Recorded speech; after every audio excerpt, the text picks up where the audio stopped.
All right, so look, you want higher kicks, right? Let me tell you something. Flexibility alone is not going to cut it. Because if that worked, every flexible fighter will be head kicking monsters. I'm Master Danny Lee, and I started Taekwondo at 13 as an unathletic kid who couldn't even win in my classes, to becoming the 2024 US National Champion and ranked #1 in the under 74 kilogram weight class that year. And one of the biggest lessons I've learned throughout my career is that kicking higher isn't just about lifting your leg high when you're standing still. It's about lifting it fast and at the right time while you're moving, reacting, and fighting for your timing and distance. That's why today, I'm dropping 7 different Taekwondo specific drills that will not only help you kick higher, but actually help you land those kicks cleanly, even when you're under some pressure. Let's get to it. All right, so the first drill that we're gonna cover is a chamber stability drill. This drill is important because when you go to clash legs with your opponent, you need to be able to have strength and precision for that second and third shot. We're gonna break it down into 2 different parts. The first one only focusing on your chamber, and the second one is going to incorporate a balance aspect.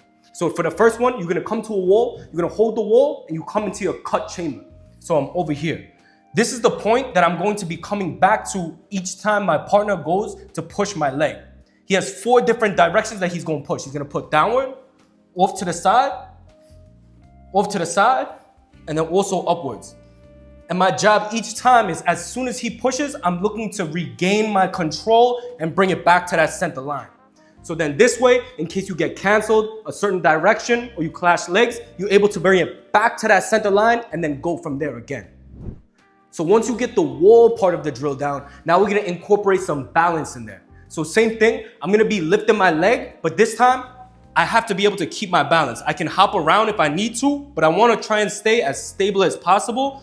So then that way I could really create a strong base while working on my chamber staying in the middle. All right, so before we move on to the next drill, I wanna explain that all of these drills are more advanced and Taekwondo specific. But if you're looking to get started off and work on your general flexibility and mobility, I want you to check out this video right here before we get started into more advanced drills. After you finish that and you get dialed in, come back to this video and then we can get to work. So when you go to hit a back hook kick and you're getting caught, so let's say it's not high enough and it's getting caught on the shoulder, that's a problem of not having a high enough chamber. So when you go and turn and you go through, if you can't get this chamber leg up nice and high, then your kicking point or your kicking range is going to be lower. So today we're gonna work on getting that chamber nice and high, so when you go to kick, you could get as high as you want to. What you're gonna do is you're gonna come down to the floor, you're gonna be on all 4s, and you're gonna be working on bringing the side that you wanna work on through the chamber, up as high as you can, extending through, and then bending. So this is replicating that last part of the hook kick. So again, I'm coming through, getting a high chamber, extending, and then whipping.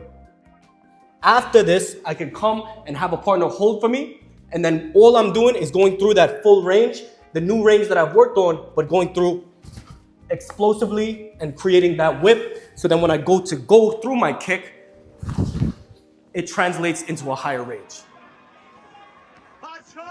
So to give you guys an example of how you should work with your partner, you come down and then you're gonna test your end range. So if I could get my chamber up this high, I want the paddle to be right there when I hit it. I don't want it to be lower because that's working where I'm comfortable. I want to be working on extending my range. So once he gets to that end range, I come back to my chamber and then I work on whipping through and hitting that target at that new extended range.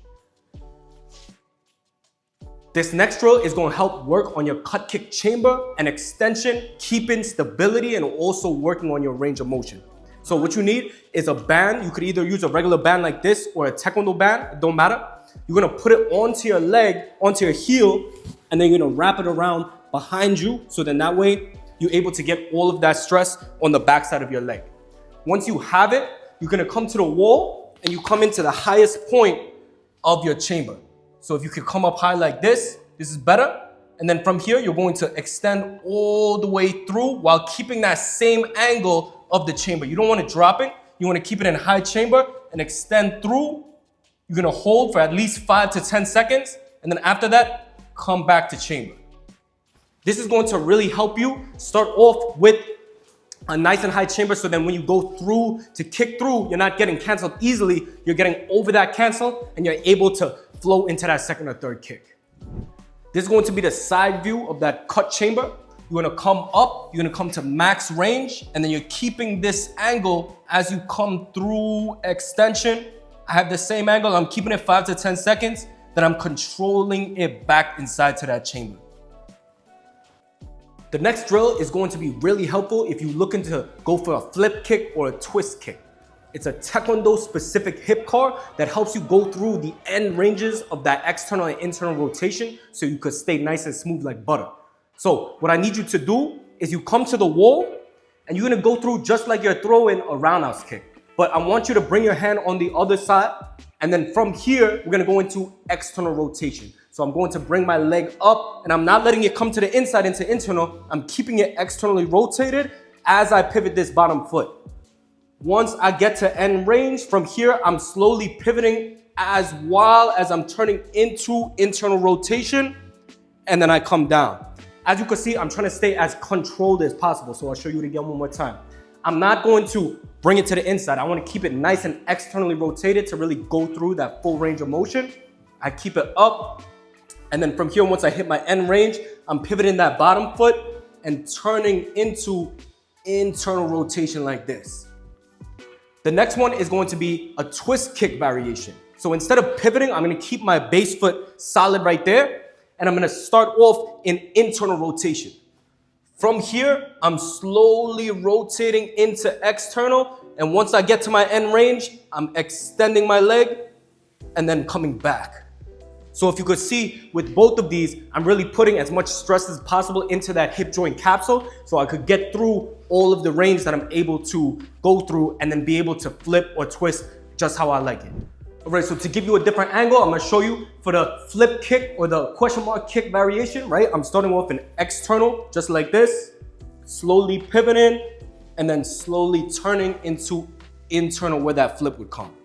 For the twist kick, this bottom foot, it stays stable. I'm starting off in internal rotation and I'm slowly turning outwards into external, going through the extension and then bending and coming back.